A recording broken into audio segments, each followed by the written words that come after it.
Hot-Lanta, a city that I love and come to respect. So many people call it the Black gay Mecca, the Black LGBT Mecca, and it's a city that inspires me. And I'm super excited to be here with Munroe. And I'm happy to show her the parts of Atlanta so many people love.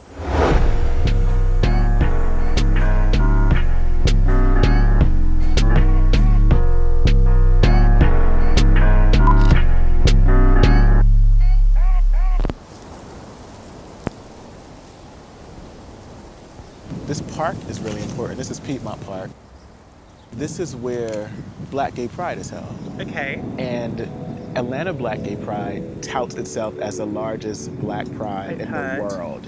So now when you come to this park around Pride, it's so packed. I'm really upset that It's so, no, like you don't understand. Like I remember being in the park thinking, I have not seen this many Black LGBT people in any location that I've been. And I'm from New York, you know? Yeah. What do you feel when you're here? It feels like a city, but also country, very country. I don't think there's something that I've ever really experienced, but people genuinely are. They're nice, right? Really nice. It's like Southern hospitality meets like metropolitan city. Yeah. So you get the mix of both, right? Yeah. Munroe, you have to know Duncan. Reverend Teague is a fixture in the Atlanta community, a stalwart actually. He's sharp, and he has a sharp tongue too. Excuse me. Experience. No. Tell us about where we are. This is the Hammond's House Museum. The beautiful home you're in was the home of Dr. Otis Thrash Hammonds until he passed. But it's been a museum for 30 years. Okay. And the home is over 100 and something years old. Dr. Otis Thrash Hammonds was a Black gay man. And he is indicative of a long tradition of out Black queer life in Atlanta. Not only have you been doing a lot within the community here around worship spaces and creating safer worship, you've been a long time warrior. We don't have to stretch out long time. Told you his mouth was sharp. Told you. Just like his jacket. But no, you are someone who's been on the front line. Fighting to end this epidemic that is HIV. Mm-hmm. Talk specifically about how HIV particularly has impacted Atlanta. So when I arrived in Atlanta, the party was still going on. And we were still just enjoying being, for me, gay and free.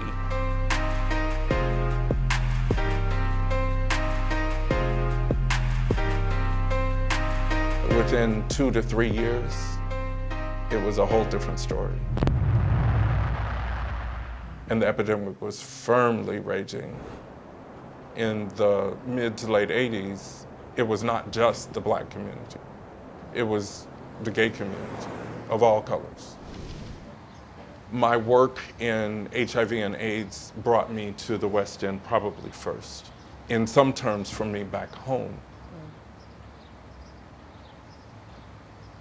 In Atlanta, we have the privilege of providing spiritual communities that are open and affirming to all people, including gay, lesbian, bisexual, and transgender persons. You do not have to leave half of yourself outside the church doors.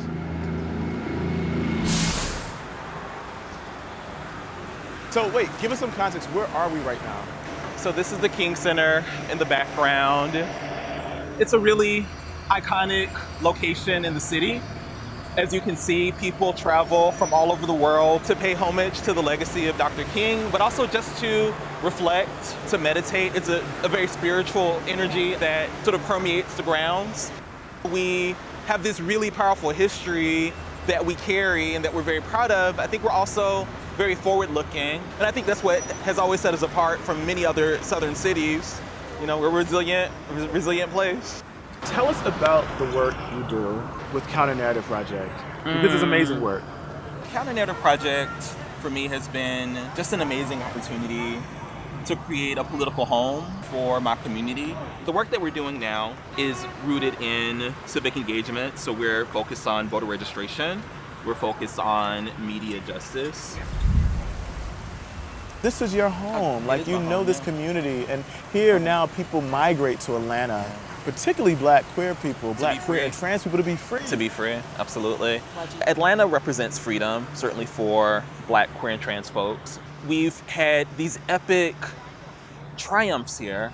I just never questioned whether or not I could accomplish certain things because I'm Black and gay, just because I've seen so many examples of folks that were just incredible models. I mean, I think we should take a few seconds just to give you a chance to sort of take it all in.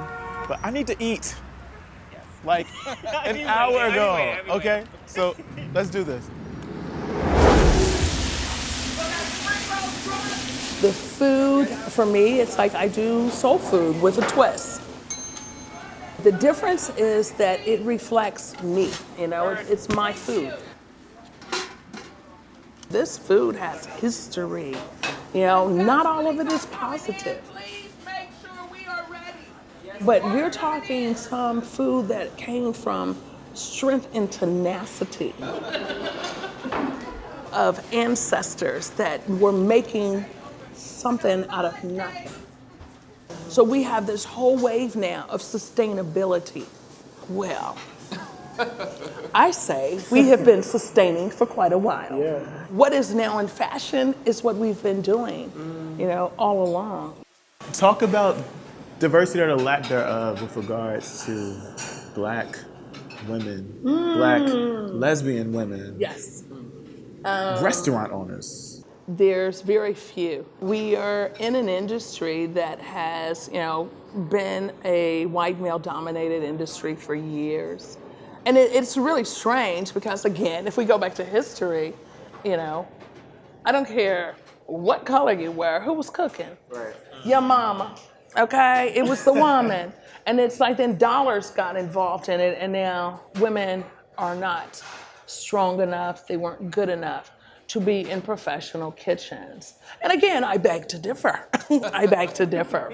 I do what I can to make sure that I bring us to the forefront. It's people of color, it's women in general, it is the LGBTQIA community. Come on, wait a minute. Can we do a little dip to that right there real quick? Yeah. Cheers.